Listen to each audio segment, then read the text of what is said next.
involved on the show. So no Clyde, just Jeff, just me, just Dave. Kind of like, hey, the good old days before even Clyde was even like working with us in the show. It might be a little calmer today. Maybe I'll just bring the heat and just go on like random rants. We're having YouTube issues again, so I'm back to being stressed. Oh boy, Jeff's losing his mind. No Clyde for 30 seconds and YouTube has crashed.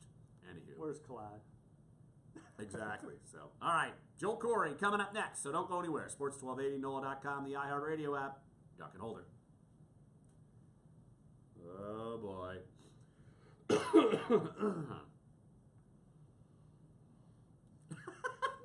fails. It's always the same. It's the same every week. It never fails. Where's the audio? It never fails. He told me we had to have the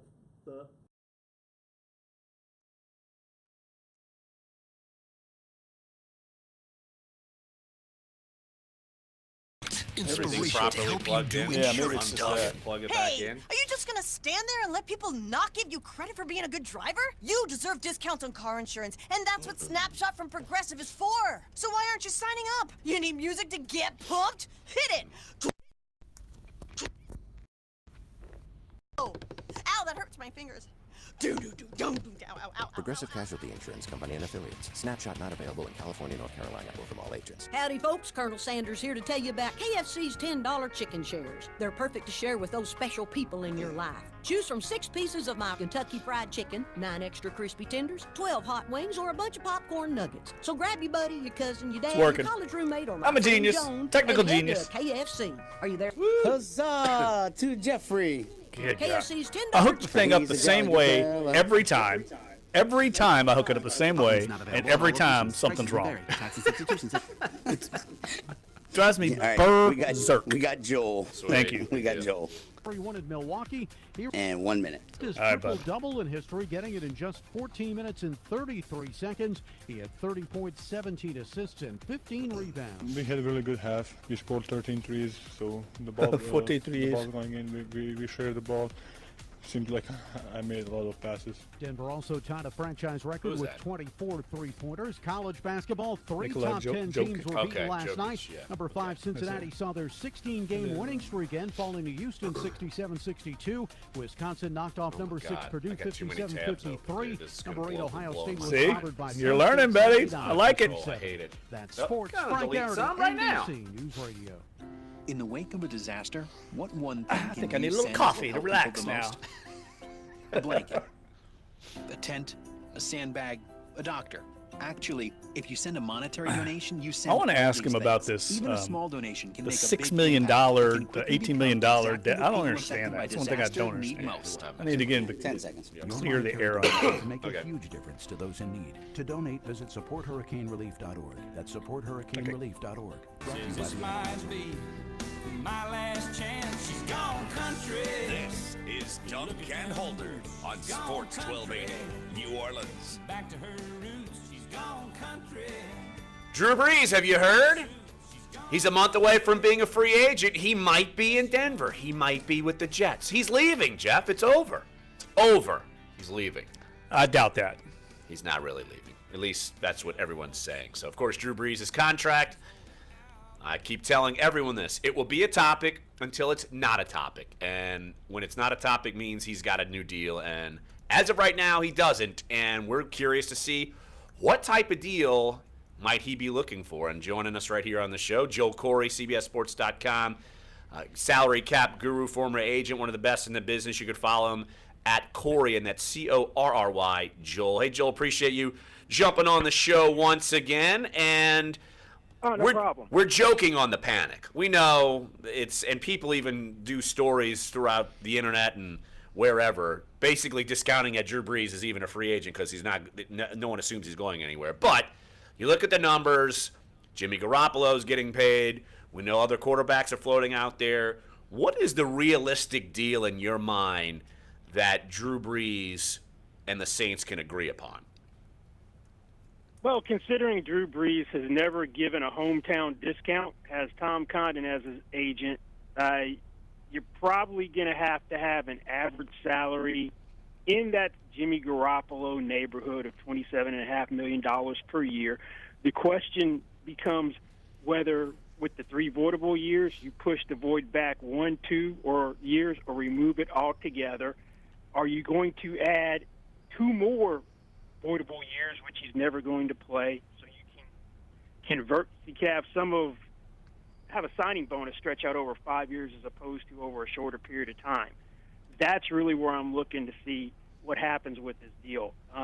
If those 3 years void on March 14th and you have the $12 million of bonus proration hit the cap from 2019 and 20 hit the cap in 2018, and he is able to explore other options, that's when it'll get really interesting to me.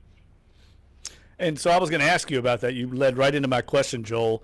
That $18 million, whatever that is that's floating out there that was put into the previous deal, it seems to me, now correct me if I'm wrong, you know this way better than we do, it seems to me that that would almost ensure that they would have a multi-year deal coming up, right? I mean, 1 year isn't going to help matters cap-wise because of that cap charge that's still floating out there. Am I wrong about that or right? Yeah, if that hits the cap, because that doesn't necessarily hit. Only if those years actually void is it going to hit. Right now, you've got $6 million counting on 18 and bonus proration, 6 and 19, 6 and 20. If you have the full $18 million cap charge, then have to re-sign them, yeah, you're going to have to stretch that thing out over longer years, just because you're having one huge number, which will be in addition to his actual cap number. Yeah, that's what I was thinking. Pressure the Saints have to get the deal done sooner rather than later. And that's why Drew Brees could just sit back and says, yeah, I'll be here as long as they have me. And he knows that the Saints are basically under the gun on this, right? Yes, exactly, because people have made a big deal out of the fact that, oh, he's given up leverage because he's not going to explore the open market. He's no dummy. That was a statement. He probably actually feels, I want to stay here as long as I can and finish my career. Why would he leave, given the way the team is now built up? But it doesn't cost him anything to say that, because the Saints have more pressure to do a deal than he does. So he's really not giving up any true – yeah, I guess in a sense he's giving up some leverage because he's taking the market out of the equation for now. But that still means the Saints have pressure because of what the last deal handcuffed them cap-wise. Well, Joel, you know, you've been on both sides of this. You've been an agent before. You know the cap situation. So I'm curious to get your thoughts on the dynamic, say, between Tom Condon and Drew Brees. I mean, Drew Brees holds the cards here. The agent works for him, but it is more complicated than that. Tom Condon's one of the top agents in the league. He's going to try and drive as hard a bargain as he can get and drive a player-friendly deal as best he can, but yet he works for Drew Brees. And in the end, Drew Brees can say, hey, cut the deal, do whatever. How do you think this plays out in this situation? I know you said you think it's going to be more like a Jimmy Garoppolo deal. In other words, do you think Drew Brees is going to allow Tom Condon to drive this thing up as high as he can, or is he going to step in and say, look, I need the Saints to be competitive while I'm here, and we don't want to have too big a number? I'm interested to get your thoughts on that. Oh, you hit the nail on the head that the agent works for the player, not the other way around. I think it's going to be closer to Condon doing what he wants as opposed to Drew Brees directing him, kind of like one of Condon's clients did in Peyton Manning when he got cut by the Broncos, where he told him, I want to pick a team and then figure out the money as opposed to leverage all the interest against each other. I think Condon's going to have a lot of latitude to do what he wants to do, and I say that because of the way things have gone in the past. That nothing's ever been easy with Drew Brees.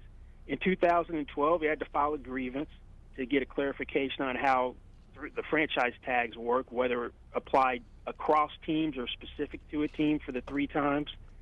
Then last time, you couldn't get a deal done when you needed it early in the 2016 offseason, so he's sitting there for $30 million cap number until the regular season when you really could have used that cap room in free agency.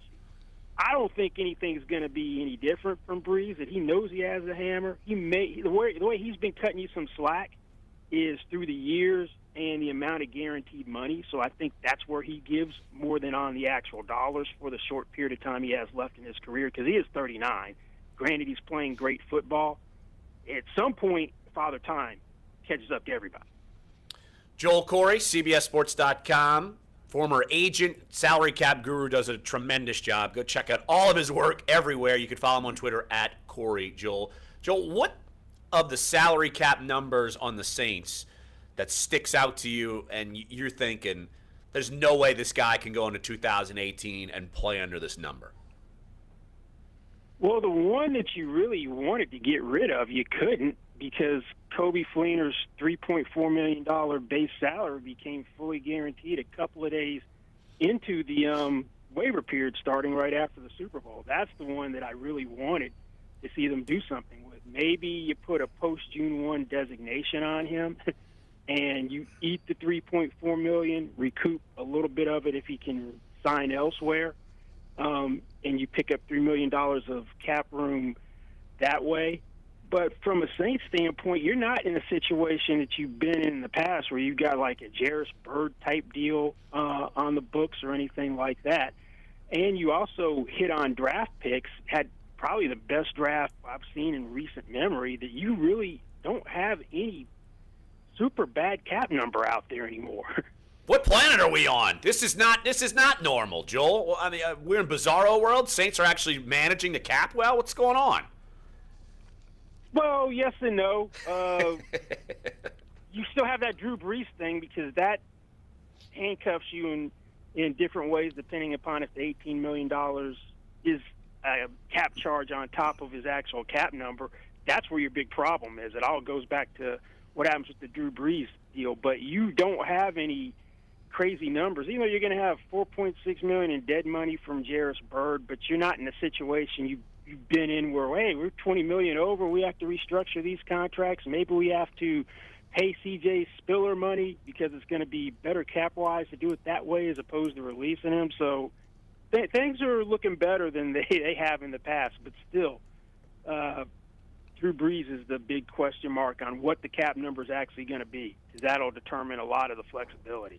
Yeah, and Joel, it seems to me that it would be in the Saints' interest to sign him before free agency, just so they have that then they know what number they're working with when they go into free agency, because that's going to be the big item on their agenda this offseason. I mean, is there anything preventing them?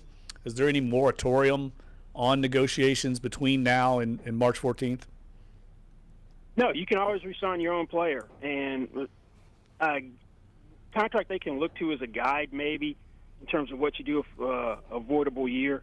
Larry Fitzgerald last November, 2018 was supposed to automatically void. They turned that into a real contract year. That was the last year of his deal, and he's a guy who's definitely on a year-to-year proposition, taking it, see how he feels at the end of each season. Brees isn't there. He says he's like Brady, can play till 45. But you can remove the void from 2018, push it back 1 year, push it back 2 years, or take it out altogether, and then maybe have him under contract for 5 years and then stick a new void in, which starts at year 4 or something like that. But you really need to get that piece figured out before anything else. Joel, what do you think the market's going to be for someone like Kenny Vaccaro? Jeff and I assume he's not coming back to the Saints. What do you feel like the market's going to be for someone like him? I suspect he's going to be looking for Tony Jefferson money or better, like $8.5 million a year, almost $20 million in guarantees. I don't know if he's going to get that type of money. It may be closer to what we saw with the Micah Hyde, Barry Churches of the world in the low $6 million per year for Kenny Vaccaro. And the Kirk Cousins situation, what do you think? How do you think that plays out? And do you think he could top what Garoppolo got, at least average per year? Do you think he could go that high?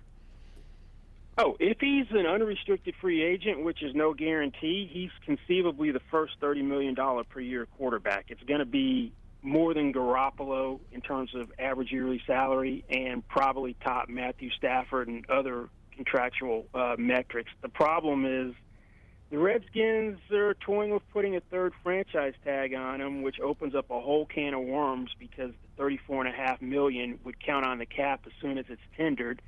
You can't trade a player on an unsigned tender, so Cousins has some control over the situation.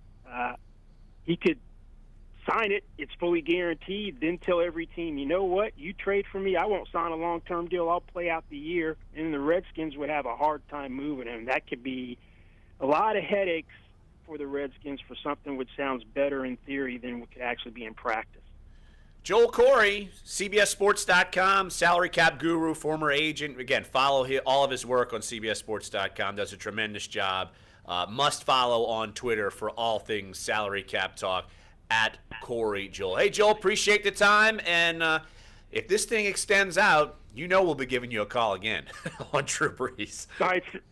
Sounds good. Thanks for having me. All right, guys. Joel. Appreciate it. One of the best, Joel Corey. So why don't we take a break right here on the show? We'll revisit this later on, say in hour number 2, just some of the salary cap workings, because I do think that Joel put a little calm, basically saying you could X out all of these voids and all these cap charges with a new deal and extend it back. It's not going to compile now unless they get into free agency. Then it's. But I don't think it ever goes away. They just have to fold it into their contract. Right, somewhere so in there. It's there. But they'll be able to fold it somewhere. Right. Exactly. So coming up next, let's head up to Baton Rouge. LSU baseball coach Paul Mainieri coming up next here. Sports 1280, NOLA.com, the iHeartRadio app.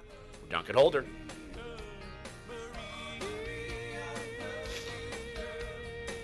He's good. Your forecast on Sports 1280, New Orleans.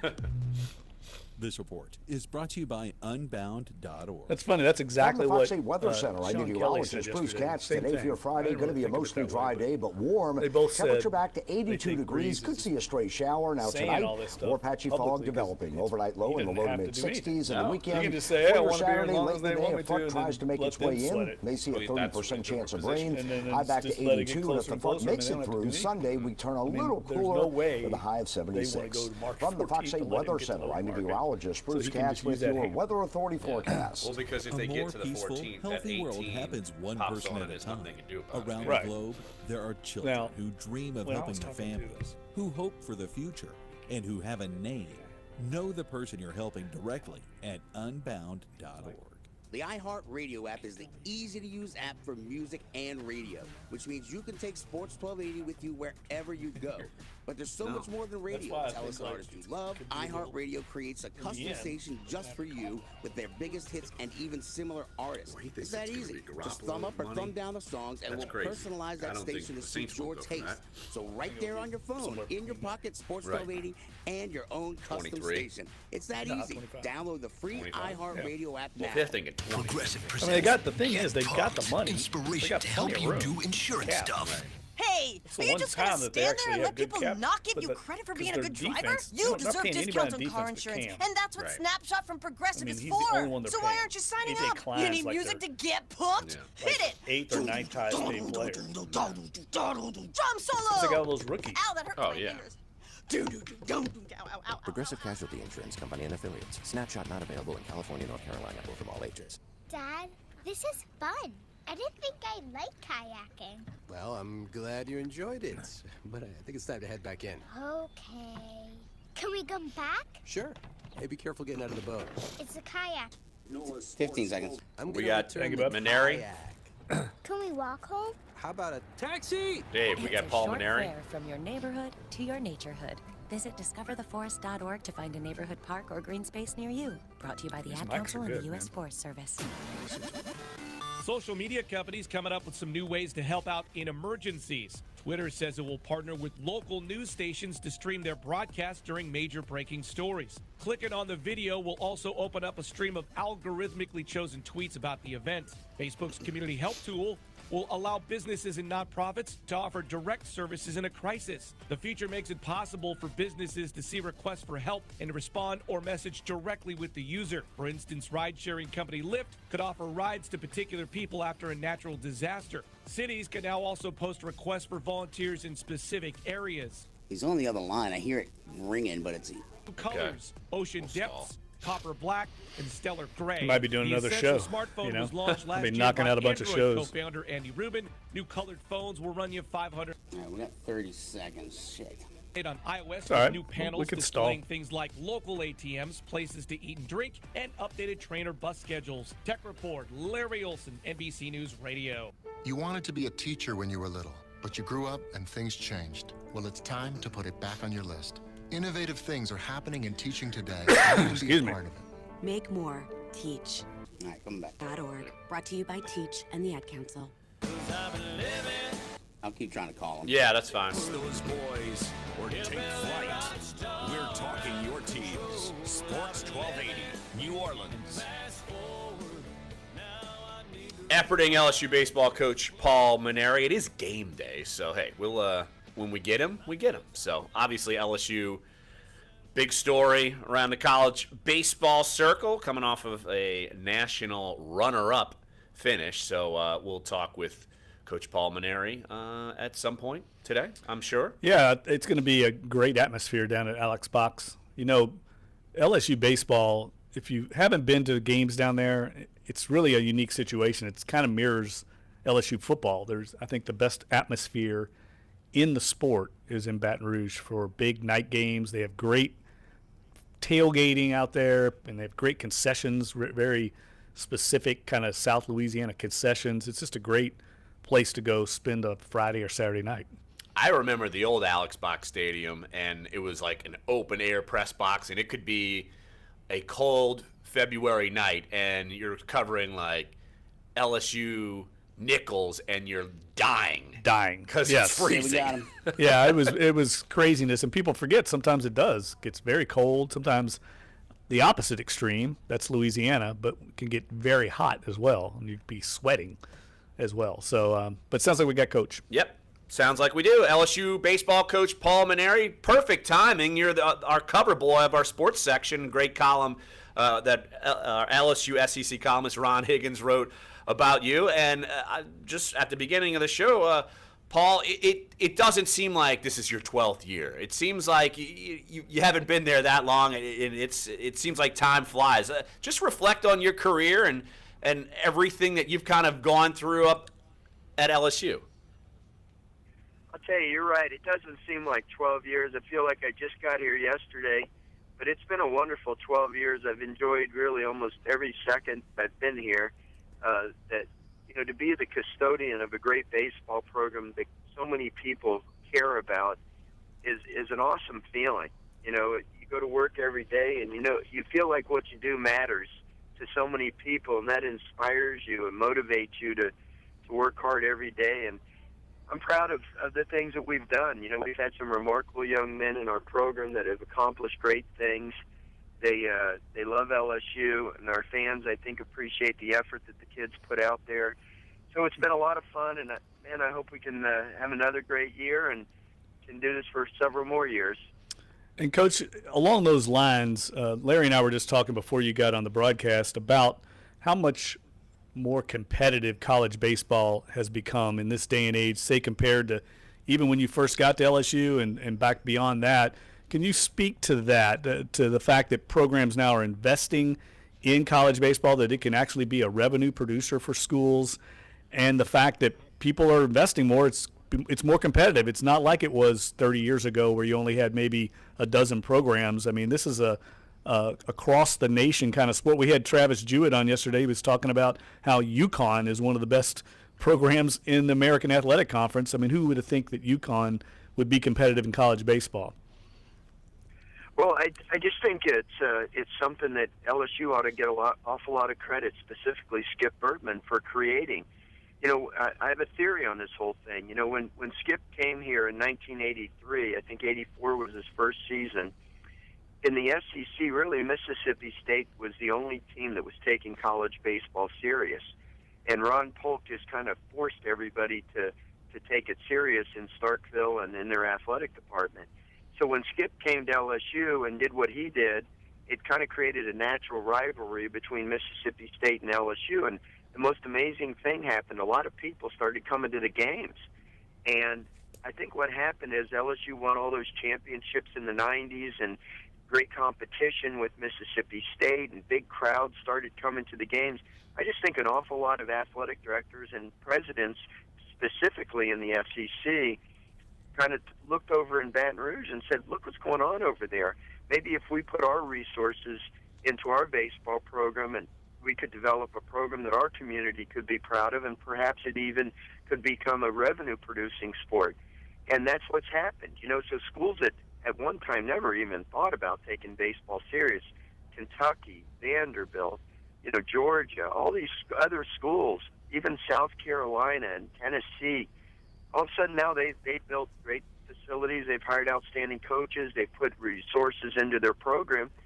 And everybody in our league now, from top to bottom, can beat anybody. And that's why I call the SEC the big leagues of college baseball, because even the worst team in the SEC is filled with SEC caliber baseball players, and anybody can beat anybody. So it's really healthy for the sport, and especially for across the country.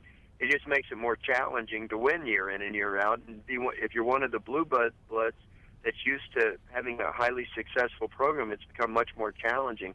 But I wouldn't want it any other way. It's great for the sport. LSU baseball coach Paul Mainieri joining us right here on Dunc and Holder. Larry Holder, Jeff Duncan here with you at our NOLA.com Times-Picayune studios. Paul, you mentioned Skip Bertman. Of course, anyone who knows anything about LSU baseball understands the tradition that he's left behind. And you're 12 years in, and I'm almost comparing this, say, to Alabama football with Bear Bryant and Nick Saban. Nick Saban probably doesn't have the shadow of Bear Bryant hovering over him anymore. Do you feel like that there's still a shadow of Skip, even though you've had so much success for more than a decade at LSU? Yeah, you know what? I celebrate Skip. I've always embraced Skip. He's a great friend. What he did for LSU baseball and even college baseball across the country, as I just talked about, I think we ought to celebrate his life and celebrate everything that he did, and we ought to do it day in and day out. I don't see that as a threat. I see that as something that's great. So we could talk about shadows or whatever, but I've never been one that's been short on self-confidence, and I know that all I can do is go out there and do my best every day, and I'm proud of what we've done. And we've been a national seed 8 of the last 10 years. And we've been to Omaha 5 times. We've won a lot of championships, only one national championship. I realize that, and that's the standard by which LSU baseball is measured now, winning national championships. But, I think it's been a very consistent program at a very high level. The people want to still come to the games. We have 9,200 season ticket holders with a waiting list of about 2,500 people that can't get season tickets because we have a 99.7% renewal rate. And I think people do that because they still love coming to LSU baseball games, and it's an event, and I think we put a pretty good team out there on the field year in and year out. So, honestly, I don't feel any of that pressure. I never really did right from the get-go of being here because I never acted like I was afraid of it because I think it was a wonderful thing, and I want to celebrate Skip's accomplishments. And Skip's been so supportive of me every step of the way. So I don't really like to look at it like I'm in his shadow or anything like that. And I think our fans are pretty educated and understand how it all works. And they realize, that it is a little bit different. And not to diminish any of Skip's accomplishments, but because of Skip's accomplishments, he's made it more challenging for the coaches that have followed him at LSU because there's just so many more teams taking baseball serious now. Paul, let's talk about this season's team. You've got a lot of new faces, 17 newcomers, either freshmen or junior college transfers. Sounds like you're going to have a whole new starting lineup for the most part going into the game tonight. What's the challenge for you? I'm sure it's exciting as a coach, having all these new pieces and seeing how it's going to develop. What's the biggest challenge for you with all these new pieces in place? Yeah, well, clearly the biggest challenge is going to be developing the pitching staff to be able to be competitive day in and day out. But the fact that we have attrition is nothing new. I mean, it happens every year, really. You're lucky if you hold on to a guy for 3 years because they all signed professionally after their junior year, or some of them are sophomore eligible. You're lucky if you get them to come to school. Sometimes they sign before they come to school. So it's just natural because of graduation, because of the pro draft, that you're going to have a lot of turnover every year. Now this year maybe it's a little bit more magnified because of the Eric Walker injury. We don't have any holdover from the rotation at all. So, having that rotation settle in, and I hope they do a great job, and then we can turn our attention to the bullpen and let guys kind of pitch their way into roles. But that's certainly the biggest concern I have. I think we're going to have a very solid lineup day in and day out, and they're going to play good defense behind those pitchers to give them a chance. We just need to make sure those pitchers are throwing the ball over the plate and giving our team a chance.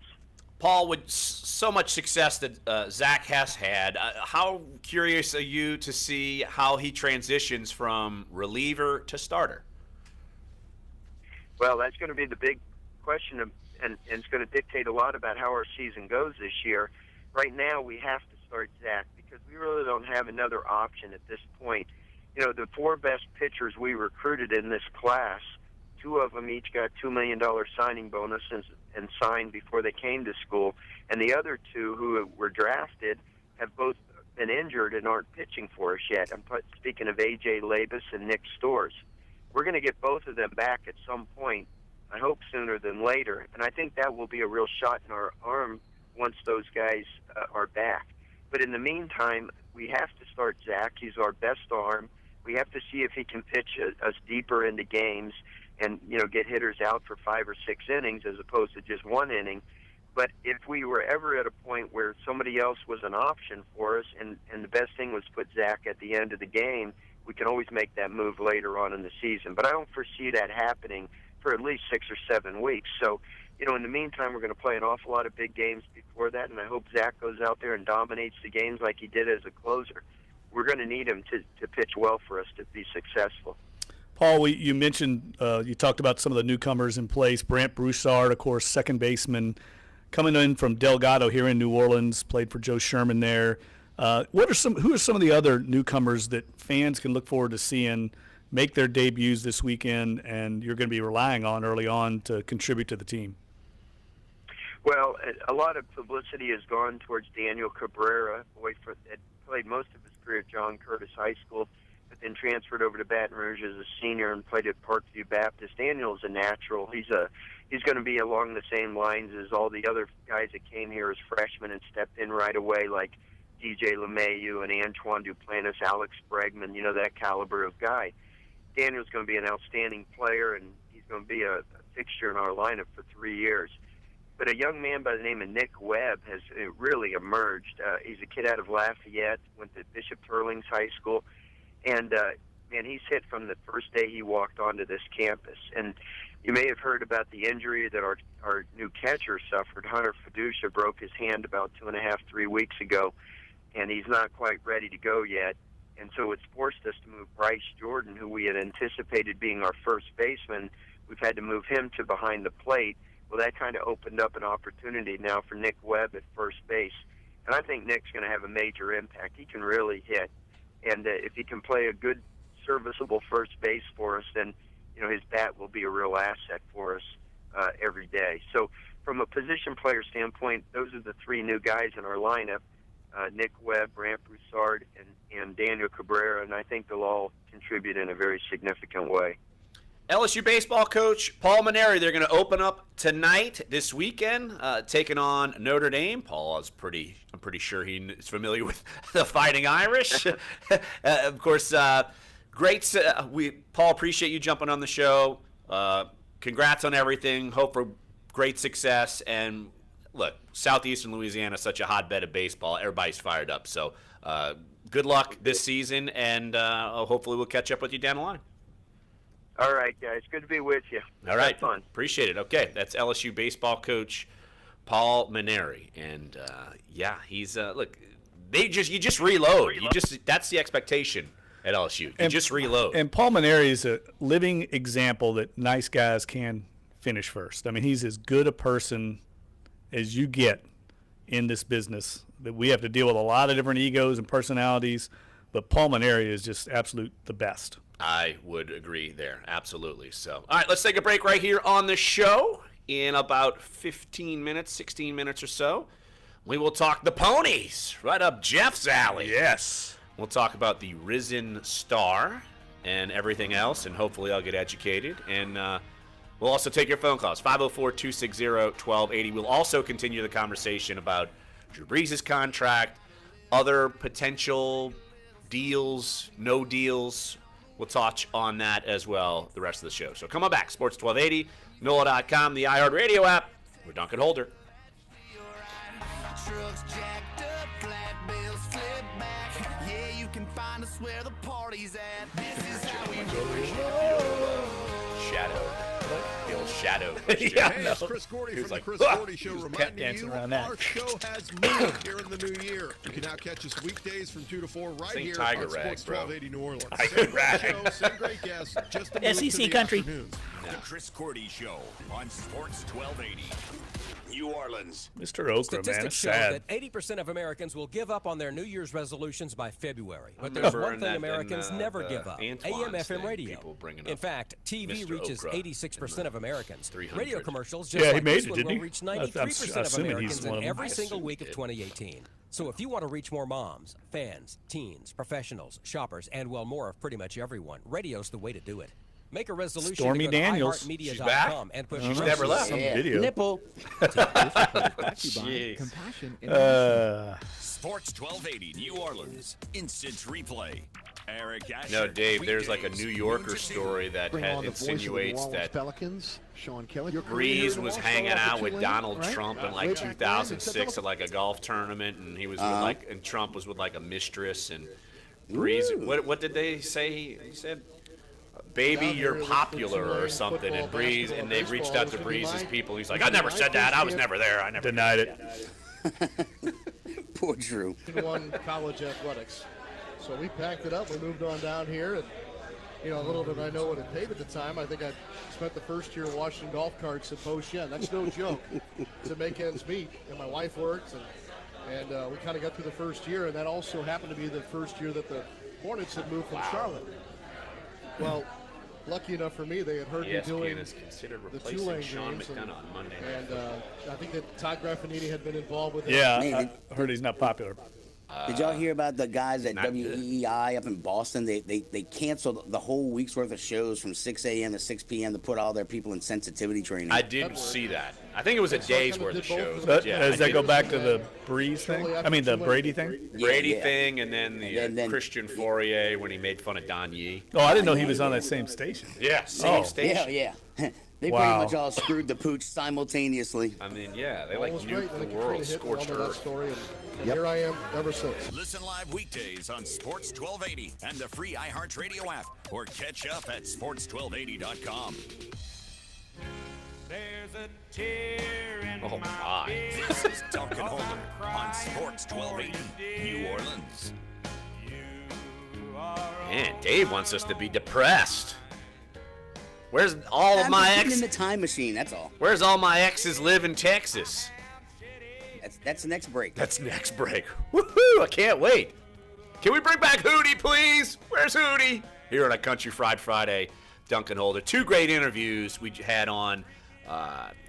Had Paul Maneri, LSU baseball coach, in the last segment. The segment before that, we talked with CBSSports.com, salary cap guru, expert, all things agentry, Joel Corey. So if you missed any of that, go check it out later. Sports1280.com, NOLA.com, iTunes, SoundCloud, and YouTube page. You can check out Word Friday, all that. agentry. Look, we can make up words sometimes. We have that power. Exactly, like Bizarro or something that always you type in Bizarro, and even though everybody knows it, you still got the red squiggly line under it telling you it's misspelled. BS. It's real. Bizarro's real. It slowly will become part of the lexicon. It's very slowly. Agentry will soon be a word everyone's using. Agentry. I almost made him sound like a sorcerer. Sorcery. By the way, our good friend Pete Thamel, I don't know if you saw his story yesterday, but it was an eye-opener. I have not read the story, but I read the headline, and I'm not making judgment on the story, but I want to see what comes next. So, Jeff, why don't you just kind of relay that? Well, his headline is, according to sources, this college hoops corruption case is poised to take down Hall of Fame coaches, top programs, and lottery picks, and as many as 50 programs could be implicated in this down the road, and it could change the fundamental nature of the sport of college basketball. That's how far-reaching this case could go. And he said that basically every top program in the country is going to be involved. It's going to be mind-boggling when and if it does come out. Well, basically verifying what many people already assume, that college basketball is the Wild Wild West and it's cheating madness, and your boys won't be the only ones alone. on the top of the. Well, I've been saying that order. for a while. I mean, he quotes a source saying this goes a lot deeper in college basketball than 4 corrupt assistant coaches. When this all comes out, Hall of Fame coaches should be scared. Lottery picks won't be eligible to play, and almost half of the 16 teams the NCAA showed on its initial NCAA tournament show this weekend should worry about their appearance being vacated. So they're talking about immediate ramifications. If it comes out. If it comes out. If the FBI chooses to release the information. And look, it says it's 330 days of monitoring activity by the feds. It includes wiretaps from 4,000 intercepted calls and thousands of documents and bank records that they obtained from raids and confiscated computers. I'd be freaking out too. They're not messing around. No. And so, I'd be freaking out. And it needs, college basketball needs to be overhauled. The question I have is, how do they, if they drop this bombshell and everybody's implicated, what do they do? I mean, if everybody's breaking the rules, which they are, how do you clean it up? I don't know where to begin. I wouldn't know where to begin either. And it's something that I'm sure the FBI is on its own agenda. They're not playing. They're not going to say, hey, NCAA, you want to hold off till after the NCAA tournament and do this? If they want to do it. But they got to make sure they have everything. I mean, mountains and mountains and mountains of evidence that the FBI apparently has. You better make sure, though, it's all good as far as you're not accusing a team and they didn't really do this and all of a sudden they're not in the tournament and all these crazy things. If that's the way the story feds, could go. though. I mean, this isn't like just some NCAA investigators. These are like guys that do it for a living. But now it's okay to question them and not believe them. So it's just heads up. What do you mean? As in, some people who are in higher power say, forget the FBI. They're a bunch of corrupt people. I think what's going to be eye-opening for fans, I certainly have heard these rumors for well over a decade, probably going back 2 decades, that basically what goes on at the highest level of college basketball with these lottery picks in particular, and I'm not going to say they're all this way, but generally speaking, they are already pros.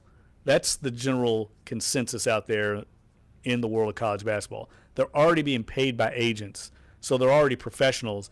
And then the deal that is worked out between the school and the shoe company that's involved, their influence, and the agent, it's basically a deal. So the old days you hear about where the school would pay the $100 handshakes or they would pay the player, that's really not going on anymore. What's going on is the players and their families are already being paid as a professional, and they're doing it for a year, and then they're going on to be an NBA player because they have to. And that is the problem, is a lot of programs don't get involved with those players, and then some programs have decided, you know what, this is how the game's played. We're going to have this player, even though he's already a pro. He's going to be a part of our program, and that's the problem, is some programs are willing to do it, some aren't, and you end up with a disparity in talent. I haven't watched any of the Ben Simmons documentary stuff that came out a few years ago. Did he admit any of that, or did he imply that any of that was going on with him at LSU? No, but it was, you watch that documentary, the one thing that stands out is he's very close with Rich Paul, who's the agent for LeBron James, a big Nike agent, obviously, with LeBron. And literally he signed the day after he announced with Rich Paul, and Ben Simmons' sister worked for the agency. So you see what I'm saying? There's a lot of gray area there. Maybe that might be the funnel. Right. There's a lot of things that are unexplained there, but he was very cozy. And there was also the video that came out a year or so ago of LeBron James, and I forget who else was there. I think it was Rich Paul, the agent, his agent, meeting with one of these top prospects. I forget his name. They were having breakfast or lunch with him out in L.A., and the kid was in high school. So it just shows you how far-reaching this is going, that the players are already being recruited by agents before they even ever get to college.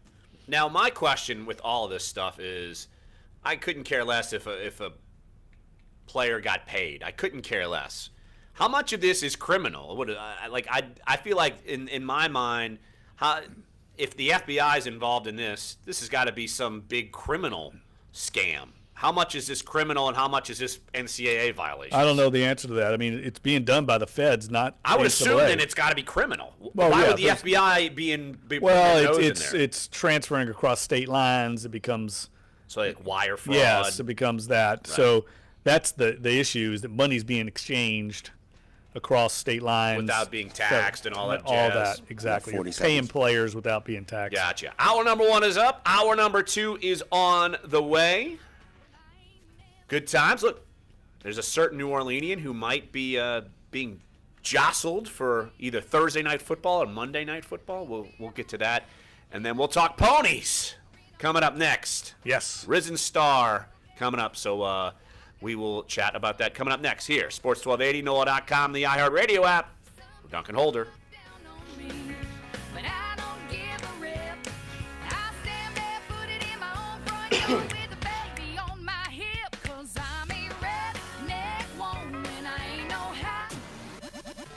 Social media companies coming up with some new ways to help out in emergencies. Twitter says it will partner with local news stations to stream their broadcasts during major breaking stories. Said, Clicking on the video will also open up a stream of algorithmically chosen tweets about the event. Facebook's community help tool will allow businesses and nonprofits to offer direct services in a crisis. The feature makes it possible for businesses to see requests for help and respond or message directly with the user. For instance, ride-sharing company Lyft could offer rides to particular people after a natural disaster. I just threw it in there, and I was like, that doesn't sound like something you'd say unless you knew. The Essential phone is now available in 3 new colors: Ocean Depths, Copper Black, and Stellar Gray. The Essential smartphone was launched last year by Android co-founder Andy Rubin. New colored phones will run you $599. Google is getting an update on iOS with new panels displaying things like local ATMs, places to eat and drink, and updated train or bus schedules. Tech Report, Larry Olson, NBC News Radio. WODT, WNOE FM HD2 New Orleans. Listen on the free iHeartRadio app. Search Sports 1280. I wouldn't do that. Fox Sports trending now. We know this year's NFL draft will be in the house that Jerry built, home of the Cowboys in Arlington, Texas. The NFL officially named 5 finalists to host the 2019 or 2020 NFL draft. They are Las Vegas, Denver, Kansas City, Nashville, and the combo of Cleveland and Canton, Ohio. Final selections will be made in the league's spring meetings in May. A.J. McCarron, the quarterback, won his grievance against the Bengals, so he can now be an unrestricted free agent come next month. Golf have second-round action going on at the Genesis Open. Patrick Cantley atop the leaderboard, 6 under par through 5 holes. Tiger Woods will start the day 1 over par. He tees off just after 3 Eastern along with Rory McIlroy, who sits at even par. Dustin Johnson has some ground to make up. He's currently 3 over through 4 second-round holes with a projected cut at 1 over. I'm Deb Carson. Come to the conclusion, this is just absolutely pure evil. Florida Governor Rick Scott expressing the nature of the deadly mass shooting at a South Florida school. The incident getting the attention of celebrities: Ellen DeGeneres, Bette Midler, Chelsea Handler, Kim Kardashian, some of the big Hollywood names calling on the government to change gun laws. It is much more comfortable in shorts, though. Amy Schumer is a married woman. Us Weekly reporting the comedian saying, "I do." Yeah, I was talking to Chris Fisher in a surprise wedding in Malibu. Tim yesterday. The 36-year-old actress I'm thinking, recently hear him confirmed sweat the and stuff. relationship, posting a photo to I need to social be a little media more. of the two at Ellen DeGeneres' 60th birthday party. Yeah, this She Stamel posted thing to was a Instagram bombshell. a wedding photo of the couple and told fans that she's not pregnant and to donate to gun safety in lieu of gifts. It might explain why. Motley Crue drummer Tommy Lee is engaged to his girlfriend and former Vine star Brittany Ferlin. He announced the Valentine's Day engagement on Instagram, showing off her massive ring. This will be Lee's 4th time walking down the aisle. So let me think real quick of what. Anderson, Heather Locklear, and I'll ask him a little bit about New Orleans. You know, we can just ask him some broad stuff. You could ask him like what else they got going on this weekend on the car. You know, like I'm sure they got some events planned around the Risen Star. Oh, because I could be like, look, I'm Joe Novice. You might want to go out there. Yeah. So what's going on? Yeah. Yeah, they may have some other stuff going on around the races. Dude, I've spent years of radio. Okay, man. Time to be an all-star caregiver. Drive them to physical therapy with doctor's appointments. Be there emotionally and physically. I'd go to the fairground wedding. upside. Don't ever give up. Start and then it'd be like, "Hi, Jim. What are your picks this weekend?" Yeah. Speaking of, I called him, texted him like a week or so ago because I'm trying to track down this Breeders' Cup knowing thing. your numbers reduces here your we're like involved. Right. And he said, "Oh, I'm out in Las Vegas at the National Handicap Tournament. It's busy. Can I get back to you later this afternoon?" Never got back to me. Then I called him this week, left him a message, said, "Oh, you're big timing me. You haven't called back. Kidding around." No response. University School of What the hell's going on? He says it's a mistake to Totally think of weird. heart disease as something that happens to other people. In fact, it's the leading killer of men and women in the United States, and it's something that will eventually affect many of us. 90% of all Americans beyond the age of 50 will become hypertensive. Says he's a music and beer snob. So we could ask him about if he's gotten into local beer scene. We really have to look at these issues about heart disease as global. But Dr. Yancey says you can reduce. All right, the Dave, risk and we need by a adopting healthier pronunciation lifestyle. for his and last once again, name. Being aware of your numbers, blood pressure, and cholesterol. Health updates. Sarah Lee Kessler, NBC News Radio. Sports 1280 New Orleans. Instant replay. Eric Asher. Weekdays. Noon to 2. And look, played tennis I wish him all last the night. best. And played and hard. From those that I've talked to, again, I didn't go deep medicine like you. I just went toward getting back into it. The makeup of the guy Yeah, I doing the played rehab, well. because I think that I'm tells us everything. hard. And it's just like buddies. we're going to find out how badly he wants to play again, because it just like. I looked into joining the New Orleans Lawn Tennis Club. To rehab back from Jesus, it's expensive as hell. I'm never going to look. Bensel belongs there. Garland. I know 4 or 5 people belong there, so I thought it's right near my house. And I'm getting tired of the Riley Center because it's so crowded with students. I only go in there to work out, and I'm in a fight, so I thought, maybe I'll look into it. 85 days. $10,000 just to join. And then then you got to pay the regular fee. He did not stop in the offseason. Now, if you did it 20 years ago, $10,000's the only upfront fee. Out of control, and then wouldn't be that bad over the course of 20 years. Playoff spot, but playing for a Ian Benson were trying to it's difficult. Set up a time and to for go play. He wanted to go hit balls. I was like, what should I do? We could never I put in else this year. I had a long Look, I know it's a contract year. That's definitely huge. Oh, Todd. Yes, right. But that, it was funny, even with the officials. Oh, God, yeah, he was doing the same thing to me. No No chance, I got no chance. Calm down. I told him 15 seconds. Do we have Joe? No, we're not doing Joe till 11:15. Oh, 11:15. Just kidding. But we do need to get his you got me. get his pronunciation of his name, Dave, so we know exactly how to pronounce it when you get him. Oh, okay, yeah, okay. I think it's Christofek, but we just want to make sure.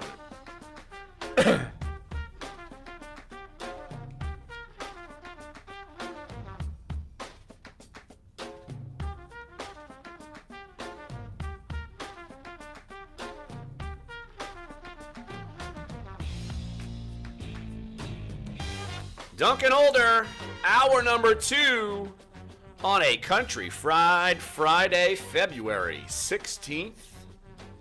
No more Mardi Gras, but weather's great outside. Jeff's probably going to go running around in a Speedo. Maybe he'll go streaking. I don't know. I haven't gotten back into the running scene. We always have that post Mardi Gras hangover. A little lull, yes. Everybody in town's out running, trying to get back in shape after basically an orgy of food and drink for 2 weeks. Yes. That's the whole point of Fat Tuesday, right? Exactly, yes. That's the whole point of it. And it's just funny. I run mostly at Audubon Park, and the running paths are jam-packed right now. Not only because we have great weather, but I think also people are trying to run off everything that they put on. It'll calm down in a week. We'll be like, all right, we're a week removed. Let's go back to eating and drinking, and everybody will be back. So true. Absolutely. So, Jeff, interesting story coming out of the New York Post, and I wanted to get your thoughts on this. Monday Night Football and Thursday Night Football, it seems like they're going to be jumbling up the booth because, look, Thursday Night Football is going to be moving to Fox, so it's going to be a potentially different announce crew. Monday Night Football, we know they've got an opening with John Gruden, and it seems like, at least according to the New York Post, and I've seen this kind of rumor throughout Twitter for the last maybe week or heck, maybe a couple of weeks once Gruden left, Peyton Manning, it seems like both broadcast booths are going to be vying for his expertise. He may not even do it, but we know Peyton Manning's a funny guy. We know he's one of the smartest football brains probably ever to live. How well do you think he'd do in the booth? I mean, would you think he'd be a good fit up there? Do you think he'd be better than Tony Romo, who I could tell you when Tony Romo first jumped in the booth, he had no experience, and there was kind of an uproar, even though not everybody loved Phil Simms, but it's like, wow, you just shoving Tony Romo in the primo seat, and you had no idea how well he'd be, and of course he's over the top good. I'm wondering how well Peyton Manning does in kind of a structured situation like that where, I mean, you could freelance a little, but I'm wondering how well he could do. I think he'll be great. I don't see any reason why he wouldn't be great. He's very well spoken. He's smart. He's witty. Has great personality. I think he's very media savvy. I don't see anything that would hold Peyton Manning back from being a home run announcer. I think the only question is, does he want to do it? He's got such big aspirations, and I think ambitions he likes. He said repeatedly, I know you and I both talked to him at the Manning Passing Academy, he likes having this freedom that he has right now. There's a lot of things he wants to do with his life, personally and professionally, and right now is the time to do it before he decides what's going to be his future full-time profession. Right now, he's just bouncing around doing a lot of different things. And another change potentially, according to this story in the New York Post, that Sean McDonough might be replaced in the Monday Night Football booth. And we were talking off the air how John Gruden and Sean McDonough, toward the end of that final broadcast, I wonder if they were just kind of smiling and just faking the smile, because it did seem like John Gruden was too thrilled that Sean McDonough was basically jabbing the knife in John Gruden and saying, oh, well, good luck in your new job. And John said, well, if I take the job, this, that, and the other. And Sean McDonough continued to insinuate and continued. And by the end, I almost feel like John just gave up. He's like, yep, I'll be gone. I'm gone, yeah. Well, I think they were probably just kidding each other. Like, I don't think there's, who knows, truly hostile animosity between the two. But they're definitely two different human beings. And I think that sometimes you have to have that natural chemistry between a broadcast crew.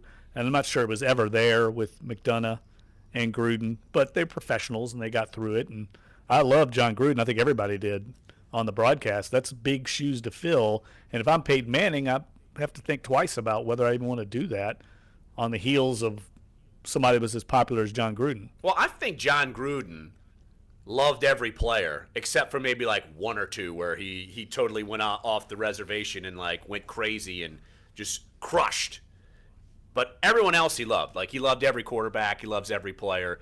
I think Peyton Manning would be more critical. I think it would be refreshing because I think he would just tell it like it is. He's like, I'm Peyton Manning. I'll do whatever the hell I want. I don't know if I agree with that. Just really? Because I just think of the Mannings. They're so classy. They don't criticize hardly anybody. I mean, well, if you're in that position, kicker, you did call him an idiot kicker. If you're in that position, yeah, he did. Yeah, the drunk idiot kicker. Right. Maybe he would. Punk. I don't know. I'll be surprised if he does it. Be honest with you. I would be surprised if he did it as well. Honestly. Yeah, I don't think he's going to make that move, but I could be wrong. I mean, if they pay him enough money. I don't even think the money really matters. I think it's just the motivation of wanting to do it. Does he feel like he needs to have his hand in football, and that would be the way his hand is still in football, kind of like the way John Gruden did. He wanted to keep his hand in football. Does he really feel like he needs to do that? I don't know. I just think that they know Peyton Manning's out there. They know he's as marketable as any former current athlete there is on, at least in the United States. I don't know if he's worldwide, but still. He would bring instant attraction to Monday Night Football or Thursday Night Football. Well, no question. I mean, he's the home run get. I just don't know if they can get him. And I think Monday Night Football might be entering into a new phase where, there's been periods of time where it's not been as popular as other periods of time, and I think they might be going into that. I don't know who they would get. Say if they did move on from Sean McDonough, who's the natural person there? I think that's a big hire if they did move on. I'll just throw out one name who I think would be a really good fit in that. I think Chris Fowler would be a great fit in that. you think of him as college football, but he's as professional and everybody knows him, and it's just, does he want to do it? If he wants to venture out of the college game. He's got a pretty good gig right now. He's got the tennis. Well, obviously, you know me. But, I mean, the tennis gig is sweet. It's certainly sweet. The best cities in the world. You've got, most of the matches are during the day. It's a good gig. It's like golf. Well, not most of the matches are during the day. You've got matches that go deep into the night. Now, if you go to Wimbledon, like 1 or 2 might be at night. Yeah, that's what I'm saying. Like, it seems like those guys. That's the great thing about golf. In our business, golf, everything, you're never on deadline. You're never having night games, and people don't understand that from a journalism perspective or care. But night games, you have this crazy deadline to try and get something in really, really quickly after the game's over. That's never the case with golf. They're always playing during the day. You can relax. You write your story. You move on. You can go out to a nice dinner that night. Get up and do the golf tournament the next round the next day. That's why I love the Zurich Classic. It's my favorite thing to cover. And I could see how people – what's our buddy's name that went to the Golf Channel? He used to be an NFL writer. Oh, man. I know who you're talking about. New York Times, I think. Yes. I know who you're talking about. He does like the morning drive radio or the show on Golf Channel. And it seemed crazy when he went to do that. And then the more I thought about it, the more I thought he's smart. But golf writers are basically a dying breed. Those don't exist at, say, here or other places around the country unless you're national like Golf Channel or ESPN. But other places, a golf writer is basically a dying breed. Yeah, Dave Lagarde did it for years here for us at the Times-Picayune, and it's a lot like some of the other niche sports. I mean, horse racing, who we're going to talk about soon, used to have most major newspapers would have a horse racing writer. Golf, some of those other sports like that. It's just as journalism staffs shrink at newspapers and news outlets, those are the things that get cut, unfortunately. Absolutely. So, all right, let's take a break right here on the show. When we get back, Jeff is going to take out his handicapping hand. He'll go toe-to-toe with Joe Christofek from the fairgrounds. See if you guys agree. I'll just sit back and throw like $1 on everything you guys say. Would $1 wouldn't be a lot of money? You're a smart man. $1, $1. How much would I typically win? You wouldn't win a lot. I'm betting like $1. $3? Depends on what you bet on. Depends on if you take a long shot. Well, I'd bet on every long shot. Just because 50 to 1, I'd win, what, $50? There was like a 99 to 1 shot that won the Louisiana Derby of the Risen Star a few years ago, so you could have bet on him. So I would have got $99 on a $1 bet. Yes. That's not enough. That's what I'm saying. You need to bet 10. But I don't want to waste that. I'd lose 10,000. I'll put the mortgage of my house. Betting it on the Risen Star. So Joe Christofek from the fairgrounds coming up next here. Sports 1280, NOLA.com, the iHeartRadio app. For Dunc and Holder. I think it was. Let me find it. I think it was the Risen Star. So baby, why don't we just dance down? Josh Innes is moving to mornings. I am. We've ordered some extra strong coffee and took away his Bailey's Irish Cream. Josh Innes, mornings 6 to 10. You get the point on Sports 1280. New Orleans. iHeartRadio celebrates the contributions 135 to 1 shot won. Every style I didn't even know the odds could get that high. Yeah, he went over 100 to 1. It was the 2013. That inspired generations of musicians. I'll see if I can find the box on that. I bet $2 on him just because. And $2 across the board. Yeah, paid like $480 for $6 bet. I mean, it was crazy. Classics and Motown sounds, providing the soundtrack to Black History Month all I would February. never have that kind of Chili's wants to know, when was the last time you had a great lunch? When was the last time you had a great lunch? Oh, and we're singing too. We go way back, baby, back with our singing. Yeah, we do, but lunch is our thing too. We've got 10 lunches for just $7. Burgers, quesadillas, just $7 for lunch. Just $7 for 10 awesome lunches. It's even better when you say it that way. It's pretty much the same thing, but I flipped it. Chili's is back, baby, back, baby, back. With lunch for $7. Oh, take Chili's lunch to go, baby, go, baby, go. Available at participating restaurants only. Prices may vary in Hawaii. Not available in Alaska and Canada. I was surprised how many people agreed. Nikola Jokic with an NBA record in the Nuggets 134-123 won in Milwaukee. He That's recorded good. the fastest triple-double in history, getting it in just 14 Yeah, I was going to go minutes back to and that. What I was 33 telling you about seconds. Graf. 30.17 Greg was assists like, and 15 rebounds. All right, we got him, and yes, it is Christofek. Okay, cool. The ball's going in. We share the ball.